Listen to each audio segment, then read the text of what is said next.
Hello students, welcome to my channel Vigyan world. Students, ये आपकी second जो चैप्टर हम कर रहे हैं अम्ल, क्षारक और लवण, उसकी ये आखिरी वीडियो है। अभ्यास के प्रश्न हमारे रहते थे तो वो हम इस वीडियो में कवर कर रहे हैं। ध्यान से समझिएगा एक बार इनको स्टूडेंट्स। तो देखिए, सबसे पहला अभ्यास का प्रश्न है। चैप्टर आपने कर लिया होगा अच्छे से। तो कोई विलयन लाल लिटमस को नीला कर देता है, इसका पीएच संभवतः क्या होगा। देखिए, जो लाल को नीला कर देता है वो मैंने आपको अच्छे से बताया हुआ है, क्षारक होता है। तो और क्षारक की जो पीएच है वो 7 से ज़्यादा होती है और 14 तक होती है। तो इनमें से देख लिए 7 से ज़्यादा पीएच ये है, तो डी इसका आंसर होगा, क्योंकि 10 पीएच पे क्षारक होता है और क्षारक ही लाल लिटमस को नीला करता है, अमल करता है नीले को लाल। ओके, फिर सेकंड आपका प्रश्न है कि कोई विलयन अंडे के पिसे हुए कवच से अभिक्रिया करे गैस उत्पन्न करता है जो चूने के पानी को दूधिया कर देती है, इस विलयन में क्या होगा। तो देखिए स्टूडेंट्स, इसको समझिए। इन्होंने क्या दिया हुआ है कि अंडे का पिसा हुआ कवच। स्टूडेंट्स, अंडे का जो कवच होता है उसमें होता है कैल्शियम कार्बोनेट। क्या होता है उसमें? Calcium carbonate. ये बोल रहे हैं कि इससे अभिक्रिया कर एक गैस उत्पन्न करता है कोई विलयन। इससे कोई विलयन अभिक्रिया करता है और एक गैस निकल रही है CO2, क्योंकि CO2 ही ऐसी गैस है जो चूने के पानी को दूधिया कर देती है। कैल्शियम ऑक्साइड जो था चूने का पानी। तो पूछ रहे हैं इस विलयन में क्या होगा। ठीक है, तो इस विलयन में स्टूडेंट्स इनमें से जैसे ये तो सारे के सारे क्या हैं, नॉर्मल कोई भी सॉल्ट है, लेकिन HCl क्या है, इनमें सभी में अम्ल है। आप वैसे भी देख लीजिए, लेकिन हमें पता ही है HCl के साथ अभिक्रिया करके CO2 गैस निकलती है। लेकिन आप वैसे देख लीजिए, ये सभी हैं आपके सॉल्ट हैं। ये लिथियम का, ये पोटेशियम का, ये सोडियम का। यही एक इनमें क्या है, एसिड है, अम्ल है। तो HCl के साथ इसकी अभिक्रिया होगी और क्या बनेगा, CO2 गैस निकल रही है और कैल्शियम क्लोराइड बनेगा प्लस CO2। यह अभिक्रिया होगी, ये चूने के पानी को दूधिया कर देगी। तो इनमें से इसका आंसर हो गया बी, सेकेंड। थर्ड प्रश्न देखिए स्टूडेंट, तीसरा। NaOH का 10 ml विलयन ले लिया और HCl का 8 ml ले रहे हैं। मैंने आपको बताया था कि NaOH और HCl की अभिक्रिया करवाने से उदासीनीकरण हो जाता है। दोनों मिलके क्या बना देते हैं, साल्ट बना देते हैं। उदासीनीकरण अभिक्रिया का उदाहरण था ये। अब ये क्या करें, ये ले लिया 10 ml और ये ले लिया HCl 8 ml, तो पूर्णतः उदासीन हो जाता है। लेकिन फिर पूछ रहे हैं कि यदि हम NaOH को तो ले लें 20 ml और HCl कितना होगा उस केस में। तो स्टूडेंट, ये तो सिंपल आपका, जैसे आप नॉर्मल मैथ्स के सम करते हो सोल्व, उसी तरह है कि NaOH 10 ml है तो HCl लिया हमने 8 ml, NaOH 20 ml लिया तो HCl कितना लेंगे। तो ये सिंपल है, जैसे आप मैथ्स के करते हो 8/10 इंटू में 20 हो जाएगा आपका, 10 दूनी 20, तो ये कितना आ गया, 16 ml HCl लेंगे। सिंपल सा है कि ये दुगना हो गया, 10 से 20 हो गया, तो ये भी 8 से 16 हो जाएगा। ठीक है, 10 ml NaOH तो 8 ml HCl और 20 ml NaOH, तो इस तरीके से 16 ml क्या आ गया आपका, HCl। अब अगला प्रश्न देखिए। अपच का उपचार करने के लिए निम्न में से किस औषधि का प्रयोग होता है। अपच होता है स्टूडेंट्स जब खाना वगैरह ना पचे, तो एंटीबायोटिक तो होती है प्रतिजैविक, जो बैक्टीरिया को मारने के काम आती है।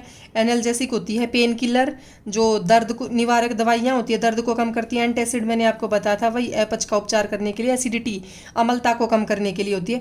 एंटीसेप्टिक होती है, जो बीमारियों से आपको बचाती है। ठीक है, तो इनमें से क्या हो जाएगी, एंटासिड होगी अपच का उपचार करने के लिए।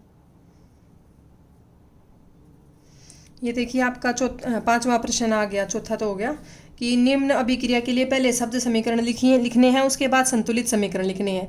ये तो स्टूडेंट्स चैप्टर फर्स्ट में हम ऐसे काफ़ी कर चुके हैं, तो ये थोड़ा सा रिवीजन के लिए दे दिया इन्होंने कि इनकी अब शब्द समीकरण और संतुलित समीकरण लिखने हैं। आपको पहले शब्द बनाना है, फिर सूत्र समीकरण बनाना है, फिर उसको संतुलित करना है। तनु सल्फ्यूरिक अम्ल होता है स्टूडेंट्स H2SO4। क्या होता है ये, H2SO4, और इसकी अभिक्रिया है जिंक के साथ। ठीक है, आप देखिए ZnSO4 सल्फेट बन जाएगा। तनु हाइड्रोक्लोरिक अम्ल होता है HCl, मैग्नीशियम के साथ अभिक्रिया करवानी है। ठीक है, इसमें तो क्या बन जाएगा, ZnSO4 बन जाएगा। इसमें HCl की मैग्नीशियम के साथ अभिक्रिया कराएंगे, मैग्नीशियम क्लोराइड बन जाएगा। हाइड्रोजन गैस दोनों में निकलेगी। ठीक है, तनु सल्फ्यूरिक अम्ल फिर से वही H2SO4, एल्यूमिनियम के साथ अभिक्रिया, तो इसमें भी वही एल्यूमिनियम सल्फेट और हाइड्रोजन गैस निकलेगी।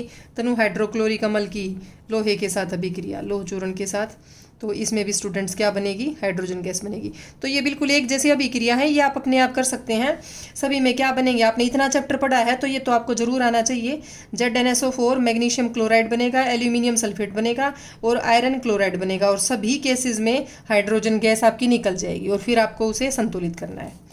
तो अगला प्रश्न देखिए, अल्कोहल एवं ग्लूकोज जैसे यौगिकों में भी हाइड्रोजन होते हैं, लेकिन इनका वर्गीकरण अम्ल की तरह नहीं होता है। एक क्रियाकलाप द्वारा इसे समझाइए। ये मैं आपको अपनी वीडियो में अच्छे से बता चुकी हूँ, जो इस टॉपिक की वीडियो है कि सिमिलरिटीज़ बिटवीन एसिड्स, ये जो है आपका अम्ल और क्षारकों में क्या समानता है, वहाँ मैंने अच्छे से बताया इसको कि अल्कोहल और ग्लूकोज में क्या होते हैं, हाइड्रोजन होते हैं। क्योंकि देखिए अल्कोहल होता है आपको, जैसे इथेनॉल ले लें तो C2H5OH है, तो हाइड्रोजन तो यहाँ पे भी है, C2H5OH है। तो फिर भी ये हाइड्रोजन होने के बाद भी ये बोल रहे हैं कि ये अम्ल की तरह नहीं आते, अम्लों में नहीं आते।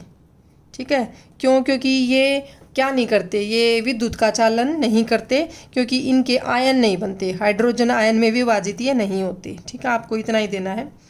अगला है, आश्वित जल विद्युत का चालक क्यों नहीं होता जबकि वर्षा जल होता है। तो स्टूडेंट्स, आश्वित जल जो है वो होता है बिल्कुल साफ पानी, जल, उसमें कोई अशुद्धि नहीं होती, तो वो विद्युत का चालक नहीं होता। लेकिन जो वर्षा जल है, वर्षा जल में तो बहुत सारी गैसेज होती हैं, जैसे SO2 गैस है, NO2 है, इस तरीके की गैसेज होती हैं वर्षा जल में। तो ये गैसेज क्या करती हैं, ये गैस पानी के साथ, जल के साथ अभिक्रिया करके अपने वो बना देती हैं अम्ल, HNO3 बना दिया, ठीक है, HSO3 बना दिया, सल्फ्यूरस अम्ल, नाइट्रिक अम्ल, इस तरीके से CO2 होती है तो कार्बोक्सी अम्ल बना दिया। तो ये जो है अम्ल बन रहे हैं यहाँ पे। तो अम्ल बनने से क्या होगा, अम्ल आयनों में विभाजित हो जाते हैं जल के साथ। ठीक है, तो आयनों में विभाजित होंगे तो वह विद्युत के चालक हो जाएंगे। लेकिन आश्वित जल में कोई अशुद्धि नहीं होती, तो इसलिए वो विद्युत का चालक नहीं होता, क्योंकि यहाँ पे कोई अम्ल नहीं होते, तो आयन भी नहीं बनेंगे। जो जिस चीज़ में आयन होंगे ना, वही विद्युत की चालक होगी। आपको बस ये एक बात याद रखनी है, मैंने बहुत अच्छे से समझाया था ये। तो जल की अनुपस्थिति में अम्ल का व्यवहार अम्लीय क्यों नहीं आता, वही प्रश्न फिर से आ गया कि जल की अनुपस्थिति में अम्ल आयनों में विभाजित नहीं होता, इसलिए वो अम्लीय नहीं रहेगा। तो ये आ गया आपका 9th प्रश्न। 9th प्रश्न देखिए, 5 विलयन दे दिया ABCDE, इनकी pH दे दिया आपको। तो ये आपको बताना है इनमें से कौन सा विलयन उदासीन है। उदासीन होता है 7 वाला। प्रबल क्षारीय कौन सा है, देखो 9 और 11 दो क्षारीय हैं यहाँ पे, प्रबल क्षारीय 11 वाला, प्रबल अम्लीय 1 है, दुर्बल अम्लीय 4 वाला हो गया, क्योंकि ये 2 अम्लीय हैं, और दुर्बल क्षारीय हो गया आपका 9 वाला। तो इन सभी को बताना है, और फिर pH के मानों को हाइड्रोजन आयन की सांद्रता के आरोही क्रम में इसको व्यवस्थित करना है कि हाइड्रोजन आयन की सांद्रता किस तरफ से किस तरह बढ़ रही है, चढ़ते क्रम में। तो हाइड्रोजन आयन की सांद्रता सबसे कम है 11 वाले की, हाइड्रोजन आयन की सांद्रता, ठीक है, उससे ज़्यादा है फिर 9 वाले की, उससे ज़्यादा है 7 वाले की, उससे ज़्यादा 4 वाले की, और उससे ज़्यादा 1 वाले की। तो ये हाइड्रोजन आयन की सांद्रता मैंने बताया था, जितना प्रबल अम्ल होगा ना उतने ही हाइड्रोजन आयन ज़्यादा होंगे। तो ये प्रबल अम्ल है, उतने ही हाइड्रोजन आयन ज़्यादा, जितना प्रबल क्षारक होगा उतने ही हाइड्रोजन आयन कम होंगे। तो हाइड्रोजन आयन 14 से 1 की तरफ बढ़ते हैं, आप हमेशा ध्यान रखना। pH स्केल में, pH स्केल मैंने आपको समझाया था, 14 से 1 की तरफ उल्टी दिशा में हाइड्रोजन आयन बढ़ते हैं।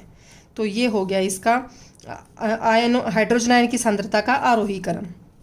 ठीक है, उसके बाद एक प्रश्न और बचता है, ये आपका देखिए, परखनली A और B ले ली, 2 परखनलियाँ ले ली, दोनों में मैग्नीशियम है, और मैग्नीशियम क्या है, एक धातु है, और A परखनली में उसकी अभिक्रिया करवाई HCl के साथ, और B परखनली में उसकी अभिक्रिया करवाई एसिटिक अम्ल के साथ।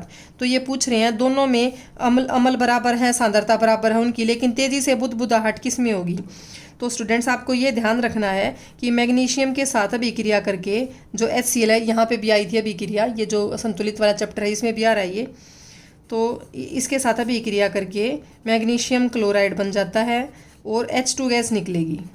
ठीक है, और ये H2 गैस निकलेगी, इसमें भी निकलेगी H2 गैस एसिटिक अम्ल के साथ। तो क्या होगा, इसमें तेजी से बुदबुदाहट होगी, क्योंकि ये स्ट्रॉन्ग एसिड है, ताकतवर अम्ल है, प्रबल अम्ल है। ठीक है, तो ये हो गया आपका 10वां प्रश्न। अब ये देखिए, ताजे दूध का pH मान 6 होता है, यही बता रहे हैं आपको। दही बन जाने पर इसके pH मान में क्या परिवर्तन होगा, आपको पता है दही में सिट्रिक अम्ल होता है, तो अम्ल जैसे ही आएगा तो pH घट जाएगी, क्योंकि 6 तो ये दुर्बल अम्ल है, तो pH कम हो जाएगी उसकी दही बनने पर। फिर अगला प्रश्न है कि एक ग्वाला ताज़े दूध में थोड़ा बेकिंग सोडा मिला देता है। तो बेकिंग सोडा क्या होता है स्टूडेंट? क्षारकीय होता है। तो दूध का पीएच है 6, बेकिंग सोडा मिला देंगे तो पीएच बढ़ जाएगा, 7 से ऊपर चला जाएगा। तो थोड़ा क्षारीय बना दिया उसको। तो अब ये क्या पूछ रहे हैं, क्यों बनाता है वो क्षारीय? इसलिए बनाता है क्योंकि 6 पीएच रहेगी तो वो जल्दी अम्लीय हो जाएगा दूध, और जल्दी खट्टापन आ जाएगा उसमें। लेकिन थोड़ा क्षारकीय बना देगा तो वो कम खराब होगा, देरी से खराब होगा, आसानी से खट्टापन उसमें नहीं आएगा, अम्लीय नहीं होगा वो आसानी से। ठीक है, इस प्रकार के दूध को दही बनने में भी ज़्यादा समय लगता है, क्योंकि दही होती है अम्लीय, तो ज़्यादा क्षारकीय बना दिया तो क्षारकीय से अम्लीय बनने में समय लगेगा। ठीक है, फिर प्लास्टर ऑफ पेरिस को आर्द्ररोधी बर्तन में क्यों रखा जाना चाहिए? तो ये भी मैं आपको पीछे बता चुकी हूँ कि कैल्शियम सल्फेट अर्धहाइड्रेट होता है प्लास्टर ऑफ पेरिस, आर्द्ररोधी, नमी विरोधी। अगर नमी वाले बर्तन में रखेंगे तो उसमें होता है जल, जल के साथ अभिक्रिया करके जिप्सम बना देगा। अभिक्रिया आप पीछे कर चुके हैं। ठीक है, उदासीनीकरण अभिक्रिया भी करवा चुकी हूँ। अम्ल और क्षारक की उदाहरण दीजिए, और धोने का सोडा और बेकिंग सोडा के उपयोग आपको बताने हैं तो ये भी मैं अच्छे से बता चुकी हूँ। तो ये थे हमारी एक्सरसाइज, अभ्यास के प्रश्न। 15 प्रश्न थे जो हम कर चुके हैं। उसके बाद स्टूडेंट्स ये 1-2 इन्होंने क्रियाकलाप दिए हुए हैं। ये मैं सामूहिक क्रियाकलाप हैं, आप कर सकते हैं घर पे। तो हम एनसीईआरटी कवर ही कर रहे हैं तो इसलिए सभी टॉपिक्स कर लेते हैं अच्छे से। तो ये थोड़ा बहुत दिया हुआ है, वैसे एग्ज़ाम्स में नहीं आएगा आपके, तो फिर भी आपकी नॉलेज बढ़ाने के लिए। तो ये क्या कह रहे हैं, ये अपना पर्सनल अपना सूचक बना रहे हैं। तो सूचक बनाने के लिए मैंने आपको कुछ प्राकृतिक सूचक बताए हैं, जैसे हाइड्रेंजिया, पेटूनिया, जेरेनियम, इनकी पंखुड़ियों में क्या होता है, सूचक होते हैं। ये अलग अलग अम्ल के साथ और क्षारक के साथ रंग देते हैं, अलग अलग रंग। तो इनकी पंखुड़ियों को निचोड़ के आप अपना सूचक बना सकते हैं। जैसे इन्होंने क्या रखा है, चुकंदर की जड़ को पीस लिया और चुकंदर से ये अपना सूचक बना रहे हैं, ऐसे आप बना सकते हैं। फिर यह है सोडा अम्ल अग्निशामक तैयार करना। ये स्टूडेंट्स मैंने आपसे डिस्कस किया था कि जो Na2CO3 होता है आपका, सोडियम कार्बोनेट, तो जो वो क्या काम आता है, सोडा अम्ल अग्निशामक तैयार करने में काम आता है वो।